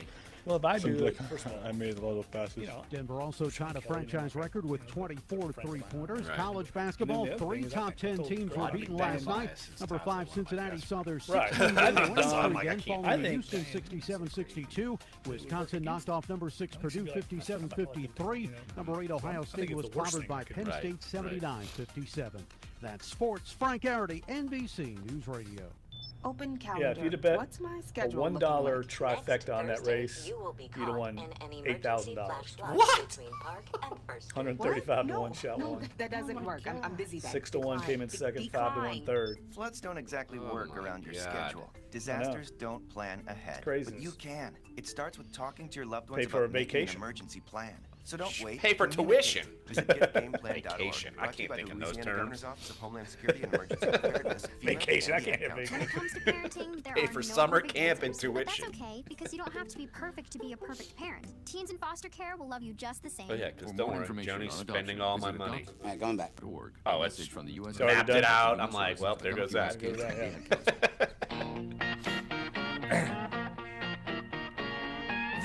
is Dunc and Holder on Sports 1280, New Orleans. Welcome back to the show. Let's head over to the fairgrounds. Let's talk with Joe Christofek, fairgrounds analyst. And Joe, I've got to admit it, I'm the biggest novice horse racing guy ever. I know they run around in an oval, and I basically try to have Jeff handicap anything I could do, and I try to have him give me some picks. So if you can help me, and you two guys can help me, my kids we need to pay for summer camp. So you guys need to help me big time this weekend. All right, well, Larry, that's what I'm here for, Jeff. Good to talk to you guys. Yeah, there are horses. They have a starting gate. There's jockeys on board. They run around in a circle. The first one to the finish line wins. And then if you have the right horses on your ticket, you get paid. Sounds simple. I'm in. Let's do this. Yeah, this is a great time of year, man. I mean, we're gearing up towards the road to the Kentucky Derby. This is the first 85 points race in North America, so it's a big one. It's important. The Risen Star, and then obviously leading up to Louisiana Derby in 5 weeks. For someone like me that lives and breathes this stuff, this is the most exciting time of the year, and it's like scouting any other sport. You're scouting for talent. You're scouting the mental side, the physical side, who's better than who. And the great thing about horse racing is you can bet on it. Yeah, Joe, and I tell you, as I was looking at the Risen Star field this week and preparing for the race itself, I know in still regard the LeCompte winner is an obvious morning line favorite, 8-5. But I think this is a very competitive race, don't you? I mean, it seems to me that you could make the case for almost every horse in the field. And I know people say that a lot, but I really believe that. We got like 7 horses in the field that have 82 to 92 buyers. We all know at this time of year, these 3-year-olds, they can jump up and improve dramatically from race to race. How do you see this race? I think it's going to be a lot more competitive than just a one-horse race. I agree. I do think that in Still Regard and Principe Guilherme, the 1-2 finishers from the LeCompte, they're the most accomplished, but like you said, there are a lot of horses in this race with upside. We could see several Kentucky Derby-type contenders come out of this race moving forward. That being said, in Still Regard, very professional. I would be shocked if he didn't run another great race. Principe Guilherme was compromised by a very wide trip in his first ever run where he was forced to come from off the pace last time. I think he's going to learn a lot from that. High North, who had a terrible trip in the Kentucky Jockey Club in his final start as a 2-year-old for leading trainer Brad Cox, who's having a great meet here at Fairgrounds. I think he's a live long shot. I think Ravazzo, who ran a really fast race at Oaklawn for multiple Kentucky Derby winning Hall of Fame trainer Dwayne Lucas and multiple Kentucky Derby winning Hall of Fame jockey Gary Stevens. I think Bravazzo has a good chance. Supreme Aura, this will be his first race around the distance of ground. He's had 2 sprint races. He has looked very, very impressive visually. And then the Louisiana bred, Give Me a Minute. He won his last race by 8 lengths, and I think he's going to step up and run a big one too. Noble Indy, Todd Pletcher, he won the Derby last year. We haven't even mentioned him. So it's a great field top to bottom, and I think it's going to be a very key race moving forward. Now, what do you guys have? I know you got a bunch of stakes on the card leading up, as usual, to the Risen Star, but say fans out there that are listening right now, that maybe casual fans that want to come out, what all will you have going on tomorrow out at the track? And it looks like we're going to have decent weather. Am I right? Yeah, the weather looks like it's going to be great. I mean, it's just a festive atmosphere from top to bottom. There's a lot of dining opportunities and options.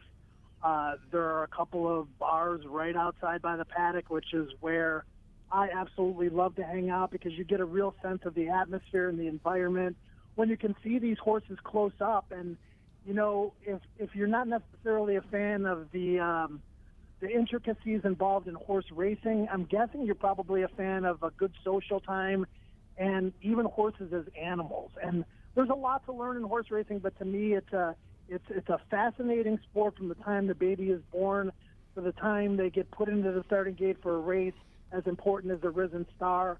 And, you know, if you ever see me walking around the fairgrounds, I'm very accessible. I love talking to fans. If you have any questions and you want to learn more about the game, just ask. That's how we learn, is through asking questions and through experiencing the sport.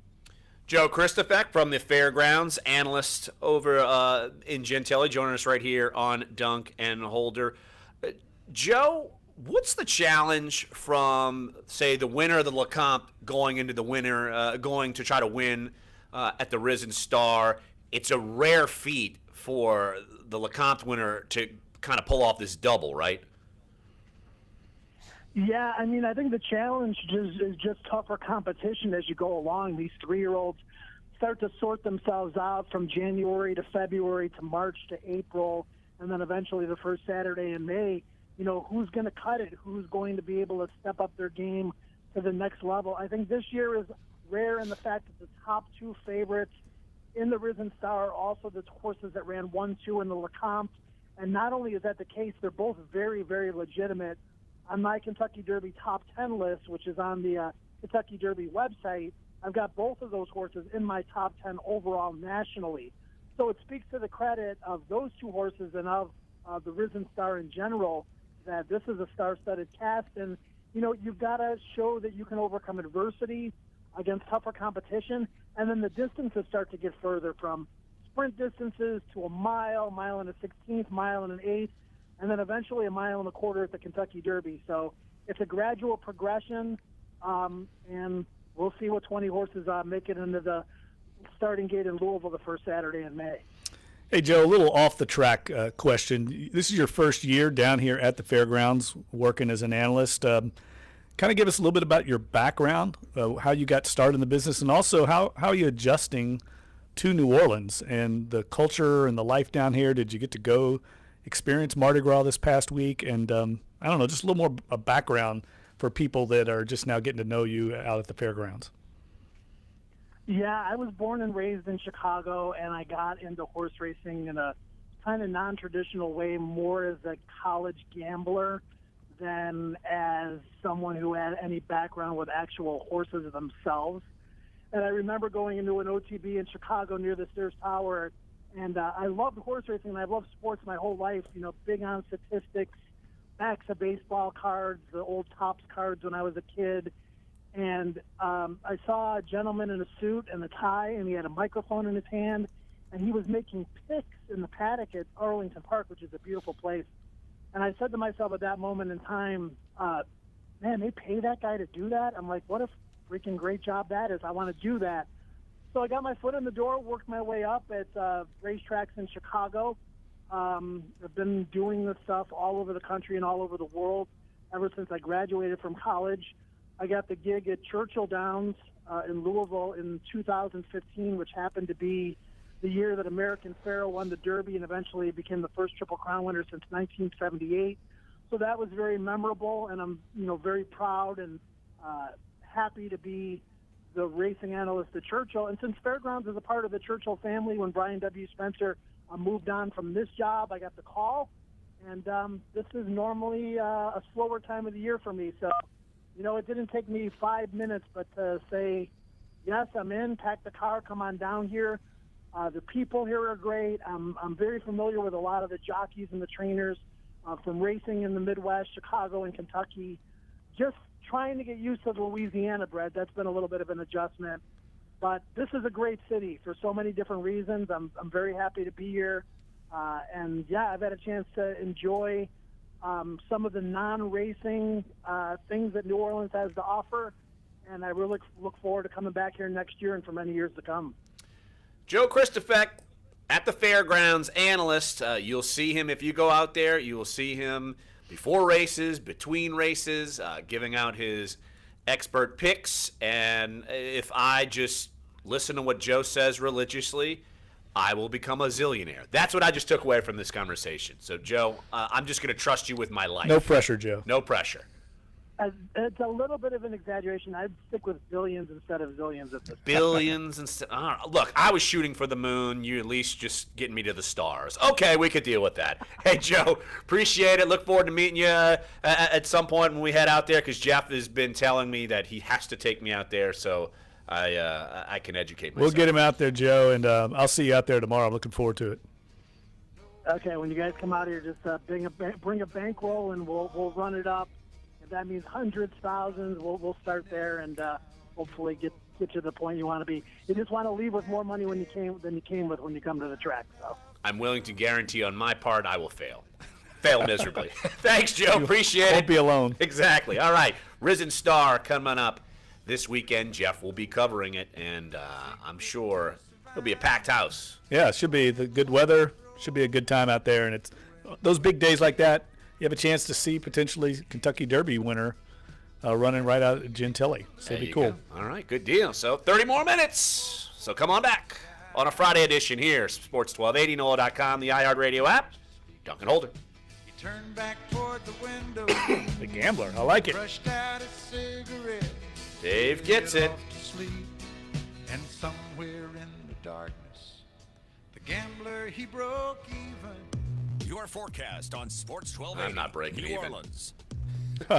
I'm not breaking even. To you by the Ad Council. You gotta know when to hold on. Just Spruce Cats today for your Friday. Going to be a mostly dry day, That's but why the warm. most gambling Temperature back I to do 82 degrees. Could was see a stray basically shower. Now fantasy tonight, sports. more Fantasy patchy sports, fog yeah. developing. Overnight low in the low to mid 60s, and the weekend. What I've learned in for horse your racing Saturday, is late in the it's day, a front tries to you make just its got to way go out in. there with They a see a bankroll and 30% just say, if chance I of lose it, rain. I lose it. High back to 82, And if the not front worry makes it about through it, and don't Sunday, go we turn crazy a little going back to the cooler ATM. with a high of Either 76. you have a budget. Whatever you bring, you bring. Yeah, you have a budget, and that's what you do. Spruce Cats with your But weather. That's funny. You're funny, Jeff. High blood pressure and are at risk I look at it of like, stroke or heart attack. and maybe Get this back on is your treatment plan. rationalization. Visit loweryourhbp.org. But Angela used to always get on me. She's like, Brought to you "Oh, by you know, the that's Ad Council $200 and that its you high you blood don't have pressure if you lost awareness $200." partners. I'm like, well, I mean, you go to dinner, For over 80 you years, spend in the heart of $150. I mean, Mid-City, what do you get from that? God, when I was 21, I was managing one of my uncle's restaurants, and I'd get this giant-ass paycheck as a 21-year-old. And I was managing two of his restaurants in Kenner, back when the treasure chest had first opened. Right. So I'd get this big giant-ass paycheck at 21. I'm like, oh, I'm going to the casino and doubling my money. I'd lose my whole goddamn paycheck and be like, well, that didn't work out like I planned. That wasn't the best decision. Social media. No. Some new ways to help out in emergency. One in a long string of decisions that brought me here. Stream their broadcast during major breaking stories. Clicking on the video will also open up a stream of algorithmically chosen tweets about the event. Facebook's community help tool will allow businesses and nonprofits to offer direct services in a crisis. The feature makes it possible for businesses to see requests for help and respond or message directly with the user. For instance, ride-sharing company Lyft could offer rides to particular people after a natural got no plans for disaster. the rest of the Cities show. can Yeah, now we'll also just post requests riff. for Here we go. volunteers in specific areas. Riff. The Essential Phone is now available in 3 new colors: Ocean Depths, Copper Or Black, you go back to and the Breeze Stellar thing. That's Gray. always The popular. Essential smartphone. All right, 15 seconds. Android co-founder. All right, Maneri and Corey interviews are up. Nice. Yeah, I'll take care of that. I'll put up this guys in a second. Things like local Yeah, ATMs, I'll take care of places that to with eat and pride, drink, not in and the picture. updated trainer Oh, bus okay. schedules. You Tech know. Report, Cool. Larry Olson, NBC All News good. Radio.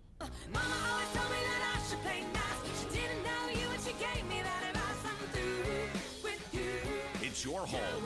This is where you talk to home teams. Sports 1280, New Orleans.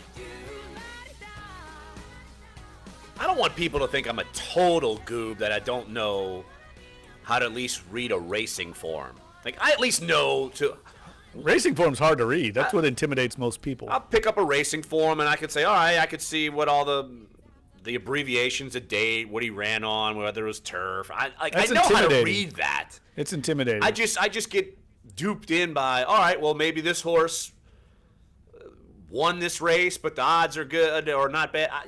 That kind of confuses me. I think what hurts most people in a basic handicapping tip I would give people, I think most people go out to the track, they get the program or they get the form, and they look at what happened the last race, and they put too much emphasis on if he won the last race or he ran poorly the last race, and they don't realize that's probably what I do. Right. They look at it and they say, well, he did, and that is a mistake a lot of people make. These horses lots of times are developing. Lots of times the trainers and the connections might just put him in the last race to get a workout. He might be coming off a layoff. He might have not run in a few months, and they just want to get what they call get a race under his belt to get him a workout, get him as he's working his way toward a bigger race. So you can't overemphasize sometimes that last race, and I think that's a mistake a lot of people make. All right, let's hit the phone lines. 504-260-1280 is the number to get involved. Let's go to Vambo in New Orleans. What's up, Vambo? Thanks for calling the show. Good afternoon, Jeff and Larry. I looked at these past performances last night, and I really like the 6th horse, Supreme Aura. And why do you like him? Jeff? Well, he won his maiden start. The 3rd place finisher in that race came right back and won.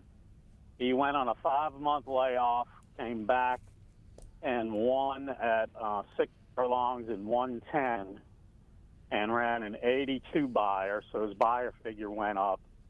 And now he's stretching out, and he came off the pace in both of those 2 races, so I think he's got a really good chance of stretching out and winning this thing at a good price.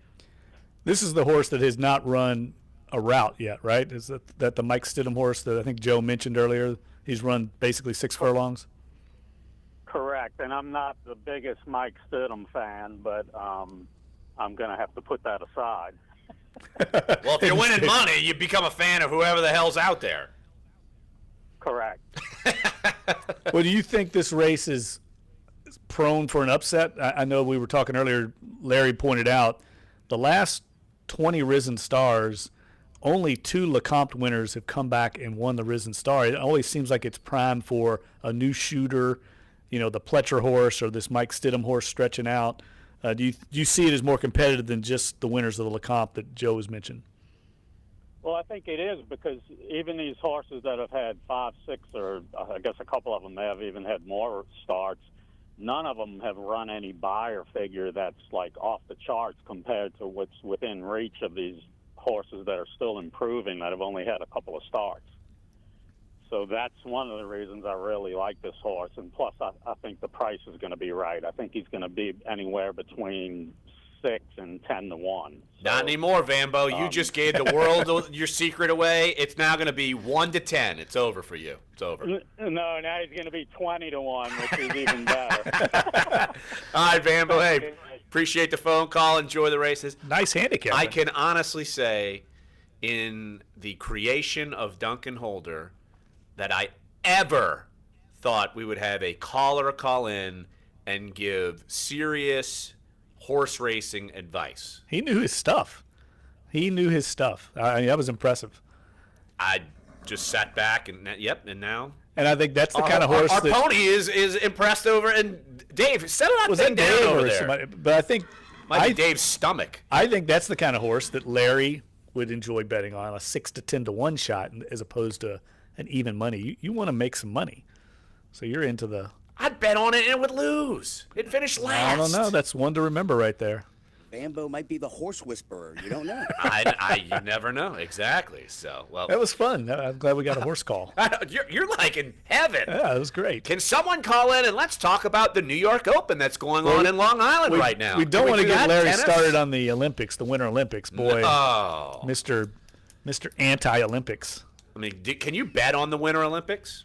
I bet you can somewhere. Are you sure? I don't know. Can you bet on anything? You can bet on it. Can you Well, I don't even know if you could legally bet on it. I don't know. Anywho, that might come. If you listen to Eric Asher's show yesterday, he was beating the drum. Legalized sports gambling coming here at one point in life. So let's hit the phone lines again. 504-260-1280 is the number. Let's head over to Metairie, our good buddy Barry. Hey, Barry. Thanks for calling Dunc and Holder. What's up? Hey, hello, guys. How y'all doing? I heard y'all talking about one of my favorite topics, horse racing. I'm 60 years old. I've been betting horses since I'm 18. I used to go to the fairgrounds every Saturday and Sunday before they had the OTBs. And I have a cousin that rode horses for well in almost 30 years. And, he always used to tell me, remember, the horse wins the race, the jockey can only lose the race. That's right. People think that, jockeys get on horses and make the horse run faster.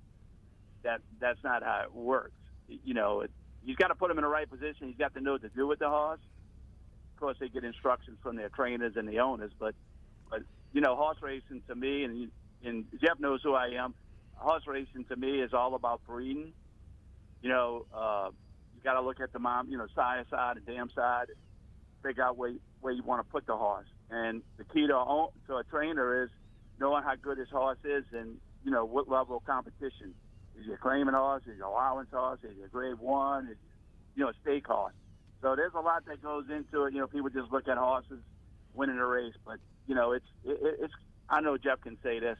It's challenging to read the race form and pick them, but I always go by breeding, and you got to go by that past history because what their record is. If you got a horse that ran 29 times and got one win, he's not a good horse. But if you got that horse that just won Gun Runner. I know Jeff knows. I've heard of that horse. I've heard of him. I've heard of him. Yeah. Is it a him or a her? 17 starts and 12 wins, and he just won Jeff, a $16 million race? Yes, and was stabled here at the fairgrounds all winter, and really got his start in racing here at the fairgrounds. He won the Risen Star a few years ago, and so he's got a local connection. Now he's living the good life, Barry, out at Stud. Yes. That's the only reason why I know Gun Runner. That's it. That's where they make their money. Exactly. You're studying them.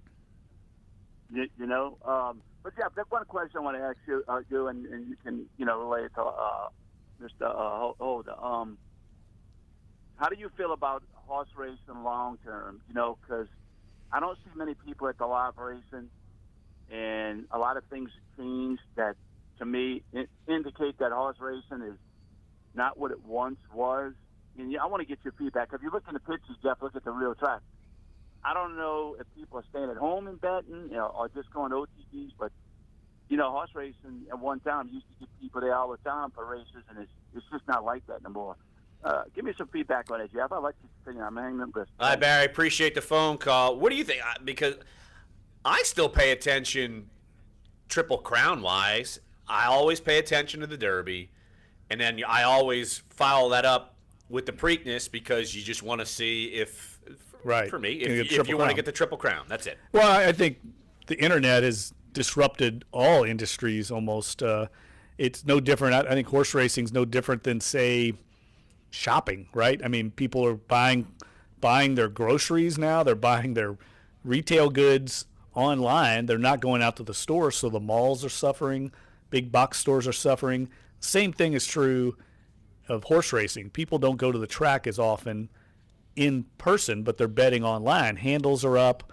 I think the sport is healthier in some ways than ever, but I think it's in trouble as far as on-track attendance. On-track handle is down at most tracks, but people are betting.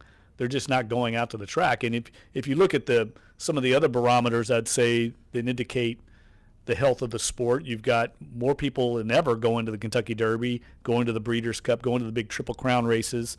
We had a great attendance at opening day for the Thanksgiving Day here at Fairgrounds. Huge crowd out there for that. So the big events are more attended than ever, and handle is up overall in horse race betting, but people just aren't going to the track because it's so much easier just to bet at home and watch TVG or watch the races online and bet from your comfort of your living room. I think that's the challenge that horse racing has. But overall, Barry, what I'd say is horse racing to me reminds me a little of boxing in that there's too many. They need a governing body. They need a Major League Baseball or a National Football League governing body over horse racing. Right now, it's all allowed to be run by the individual states, and they need some kind of federal oversight to, I think, get the sport under control on a national level. It's no different than boxing when you had all these different divisions, and the public gets lost in all that. And I think if they were to have some kind of national governing body, I know the NTRA is that entity, but they need a real governing body to bring it all together. And I've had conversations with Dennis Lauscha and Greg Bensel out with the Saints because they're heavily involved now in horse racing, and they agree. And they've actually tried to talk to people in the sport to try and get this done, but Lord knows, I mean, they've been trying to do that for decades, and nobody's had success.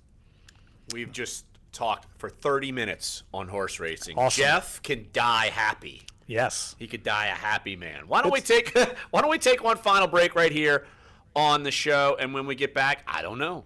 Will we have more horse racing talk? I don't know. Jeff's like getting all his buddies on the phone to call up and talk horse racing. That's what he's doing. I did not call anybody. It's just natural big race weekend. I see you texting right now. I don't text anybody. I'm kidding. I love it, though. I know you do, but it's a big deal. Look, big event, and you got all the lead-up races to the Louisiana Derby, and look, I get it. Yeah, I know you do. I get it. So come on back. One more segment here on a Country Fried Friday. So don't go anywhere. Sports 1280, NOLA.com, the iHeartRadio app. Dunc and Holder.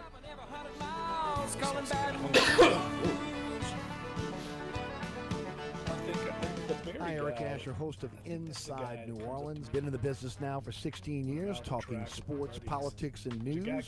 Talking everything New Orleans, everything Louisiana. Looking forward to joining the crew, as we'll tell it like it is each and every day. Eric Asher, weekdays, noon to 2, Sports 1280 New Orleans. You get a strong opinion each and every day. Meet the adoptable animals from the Louisiana SPCA at our off-site adoption event Saturday, February 17th. Listen to that earnest young lad. 3 p.m. at Ernest young lad at South Claiborne Avenue in New Orleans. Adoption counselors and volunteers will be on hand to help you. I'm just doing the work of the Lord, producing PSAs. www.la-spca.org/adopt. That's Saturday, February 17th. Buckle up your children. 11 a.m. to 3 p.m. at PetSmart on 2900 South Claiborne Avenue. Mr. Red's Oyster Bar and Fish House, 3117 21st Street. Open Monday through Thursday from 11 to 9, Friday and Saturday till 10. Serving the freshest Louisiana seafood. Come get oysters raw in the half shell, charbroiled, and more. Try our colder hot appetizers. The catch of the day are our barbecue shrimp po' boy. Enjoy a great pasta dish, crawfish etouffee, or shrimp and grits. But save room for dessert. Dine in our beautifully renovated dining rooms, on the patio, or belly up to the bar to watch the home team. It's like a different voice than his normal voice. That's what kills me. In the French Quarter, 7 days a week. He's got to inflect. Live and local, weekday afternoons 2 to 4. Chris Gordy. I don't know if you can get a hall pass, but next week we're going to Fletcher, and Brett Martell, correct pronunciation of your name? Because I've been saying since you were at Alabama and then Tennessee, I've been Garland, saying Kamara. People and been saying somebody else. Kamara. What We're is all the going to dinner at pronunciation that of your last Rizzuto Steakhouse. Very interesting. Just kind of, guys' night, get a steak. We got a Jim in the city who wants to ask you a racing question. Oh my God! You've opened Pandora's box. Can of worms. I would have never thought in a can of million oats. years. A 3 can of oats. Put up, Chuck. He's here all week. Try the oats. Oh my God! I'm just here for weekends. I thought for sure we'd be driving listeners away. No, they're coming. Who is it, caller Dave? Jim? Jim in the city. Dunc and Holder now. Eric Asher next at noon on Sports 1280 New Orleans. Welcome back. One final segment of Horse Racing 101. Here with Jeff Duncan and Village Idiot Larry Holder. Duncan Horse Racing. Dunc and Horse Racing. That's what this show has become today. It's not even like the Louisiana Derby. It's not the Kentucky Derby. It's the Risen Star. And it's not even ostrich racing. No, we're getting calls. This is insane. Wiener dog racing. I guess so. All right, let's continue the conversation while I sit back and know nothing about what's going on, so it'll be Jeff, Village Idiot Larry, and let's go into the city. Don't know where in the city, somewhere in the city, and talk with Jim. What's up, Jim? Hey, how y'all doing? Thank you. You said the handle is up more than ever. What does that mean? There's more money being bet? Is that what the handle is? Yeah, the handle's the betting overall. So the handle is, there's an on-track handle, people betting out at the track at the fairgrounds, and then there's people betting online all over the country. But that money, if you bet on the fairgrounds race online, goes to the fairgrounds. So they have lamos that just sit at home and bet and watch and follow horse racing on their phone. Yes, big time. I guess I'm an old guy. I don't fool with that crap. I kind of follow everything, but I didn't know what the hell handle was. All right, Yeah, thank you, yeah. man. I'm enjoying it. All right. No worries. Sorry, I'm just a notch above you, brother, as far as my knowledge of horse racing. I mean, here's my thing I on know it. a little bit, but I don't know enough. It's like lighting my money on fire. Go for the frivolity and the drink and Right. the I would go to do that, yeah. Have some cocktails and maybe if I won $1. Yeah. On the same jockey or trainer. That's all I know, because they're the ones, the same trainers and jockeys win the same races. Right. I think. Right. Exactly. Yeah, and That's I the would only say thing I'm familiar this, with that. Jim, a good rule of thumb when you go to the track, if you're kind of a novice, the trainer, I think, is more important than the jockey. The jockey is is a lot of people referenced earlier. I mean, the jockey, they're all good jockeys out at the fairgrounds. They have a very good jockey colony, very competitive.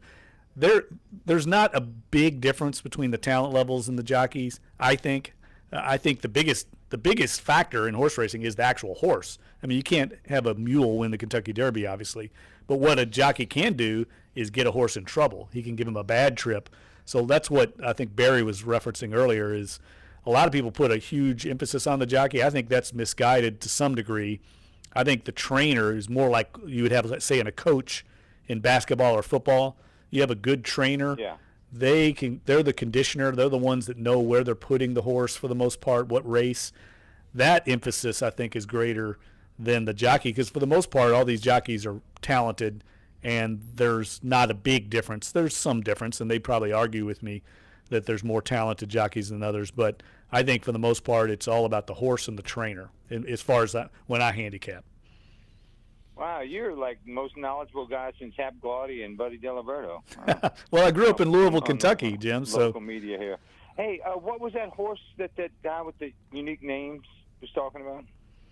Oh, that was with the unique knowledge. I think Supreme Aura is who he brought up. That is probably going to be a decent long shot. Yeah. All right. Cool. Now, where did you grow up? Did you grow up in in Kentucky or something? Yeah, Louisville, Kentucky. I grew up. I went to the University of Louisville, which is about, if you've been to Louisville, less than a mile from the Churchill Downs. So we would go over between classes, me and my buddies, and eat lunch at the fair at Churchill Downs and make a few bets and then go back to class. So you'd bet as a 14-year-old, just go in there and no regard to authority. No, I was in college. You spit in the face of authority, 14 years old, betting. I'm sure I wasn't the only one. Y'all should get Ronnie Burgess on as a guest one time. Get him to call in. He'd be great. He knows about Yeah, he knows the track. A lot of people, and I think you'd be surprised how many people are into horse racing. I'm surprised right now. Today. I'm serious. I'll give you a little anecdote, Jim, and thanks for the call, by the way. But last year, when I was making a presentation for Morton Anderson at the Hall of Fame, Greg Bensel with the Saints hooked me up with Bill Parcells. I got Bill Parcells on the phone to talk about Morton Anderson, to give an endorsement for Morton Anderson. And as we were having the conversation about Morton Anderson, suddenly somehow it turned into, we started talking about Greg and started talking about horse racing, because Greg, of course, kind of helps run GMB Racing for the Saints. And Bill Parcells is a huge horse racing enthusiast.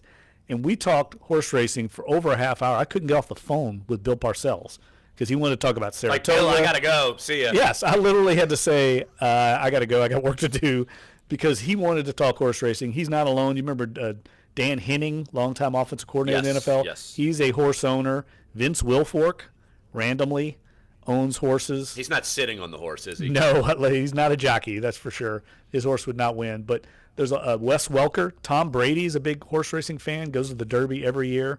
Wes Welker owns horses. So there's just a lot of connections, a lot of sports connections involved. Joel Myers, the Pelicans play-by-play broadcaster, is huge fan of horse racing. Just throwing that out there. A lot of different people involved in the sport that you wouldn't know, I think. I'm looking at the clock. We have now gotten 37 minutes of horse racing talk on a Friday. It's a great sport. Great it's awesome. sport. It's awesome. It's an awesome event. I can't wait for tomorrow. As you can tell, I'm excited. But I do want to swing it back out of horse racing for a second. What? For a second. And talk about this Breeze deal, because we didn't get to follow up on Joel Corey's segment, which I thought was very good. Oh, absolutely. He opened my eyes a little bit to the fact that the Saints kind of have to get this deal done before March 14th, budget-wise. I mean, cap-wise, right? This deal, if it doesn't, all that money rolls into this year. That $18 million will trigger immediately, and then you got to get a deal done on top of that, and you risk angering Drew, which you never know. I mean, you never really know. We just assume he's going to be back. You just never really know. Right. Something could go totally awry and hurt feelings. Who knows? And yet, you have to get it done. So Drew's just sit back and relax, honestly. He's in the catbird seat. Absolutely. And I think Joel's right. I think it's going to be closer to the $25 million, around there. I don't know if we'll get to Jimmy Garoppolo's deal, but he certainly deserves it and could earn that in the open market. I mean, if Drew were 5 years younger, we'd be saying he deserves more money than Jimmy Garoppolo. No doubt. But I think if he went to the open market, he'd get more money. Oh, I think somebody would, quarterback desperate team that thinks they're a quarterback away from winning a Super Bowl would definitely give him that money to try and win a Super Bowl in a short window. Absolutely. I would totally agree there. But, yeah, like I said, though, we're talking about it, and I know you wrote a column about it earlier this week, and every time someone comes up to me and brings up the Breeze thing, it doesn't happen as often as in years past, because I think people are smart enough to know that Breeze doesn't want to go anywhere else. The Saints don't want him to go anywhere else. He's one of the best quarterbacks in the NFL. It's just the age and contract length, obviously the dollar amount, but the dollars are there. It's not like they're $30 million under the cap, over the cap, and they're having to chop veterans and restructure contracts left and right. That's not the case. But it always seems like, and Jeff, you've known this because you've covered the Saints, forever. I've covered them for more than a decade. It always seems like these deals come together at the last second, creating public angst. And you always wonder, why did it take so long? Why can't they do it today? Why can't they do it tomorrow? What's holding them back? And it seems like the Saints operate a lot of times in the last minute. Yeah, well, Mickey Loomis he's a poker player. In life, he's a poker player. He's very shrewd, and he's not averse to waiting to the last minute because he knows that deadlines drive negotiations. He's got kind of ice water in his veins in that regard, and he will not cut a deal that's bad for the team just to get a deal done. And that's one of the reasons why he's endeared himself to Tom Benson so much, because Mickey will never cut, or at least try not to cut a bad deal. Now, you could argue they've cut some bad deals personnel-wise. You don't have to argue. They've certainly cut some bad deals. Right, but what I mean is he's not going to rush out and do it because of haste. He's going to do it. He might cut a bad deal because the player's wrong, but he's not going to cut it because he rushed into it. That's just not the way Mickey operates. And I know that frustrates some people, probably frustrates some of the players and their agents, but that's how he's always operated, for better or worse. And we all think this deal is going to get done. Yes. And I think it's more along the lines of, we're wondering when this deal is going to get done just to see the aftermath and what they can do beyond Breeze, because we know there are holes beyond Breeze. And you could point to tight end. That's going to be right now the popular choice in mock drafts. But you figure they've got to address some issues, say, at wide receiver. Do they bring back Brandon Coleman and Willie Snead? Do you add another piece there? I was just looking through the free agent list, and this is kind of homerish, but it's like, all right, I'm thinking the Saints might need a number 3 receiver, just in case they don't bring Willie Snead or Brandon Coleman. I was looking at maybe someone like Ryan Grant, guy who played at Tulane, played for Washington, kind of a number 3 guy who might be out there and you won't break the bank. Like, I'm wondering in those terms. Maybe they do something in tight end and free agency. What do you do at defensive end? Do you go shopping for a big corner? I'm more anxious to see what the Breeze deal is, to see what they can do after the Breeze deal. Yeah, and I think that's probably going to set the precedent for what they can do in free agency. But I agree with Josh Katzenstein, our beat writer, who we had on the show a couple weeks ago talking about this. He said, the Saints would be foolish to let Willie Snead go and players like that. I mean, they're under contract. They've got they're restricted, but so they've got different control of them. They're good players. You're not in the business of letting good players leave, I don't think. But if you're going to tender them under a restricted free agent deal, the price jumps. Do you want to pay that price? It's not that much money. What was it, like $1 million or something like that? It's double what they'd be making before, and Willie Snead had 90 yards last season in the Right, regular season. right. So do you want to double his pay for 90 yards? All right, about 30 seconds. Probably not. I don't know. Good question. Great show. If you love horse racing, boy, oh boy, go and you want to go out to And the who fairgrounds. doesn't love horse racing? I mean, it's fine. It's good. But want to thank good show. Want to thank Paul Maneri, want to thank Joel Corey, and want to thank Joe Christofek. So if you missed any of it, sports1280.com, NOLA.com, iTunes, SoundCloud, and YouTube page. We'll be back here on Monday. Jeff will be making it rain with dollar bills with all of his winnings. So Eric Asher coming up next. So see you Monday.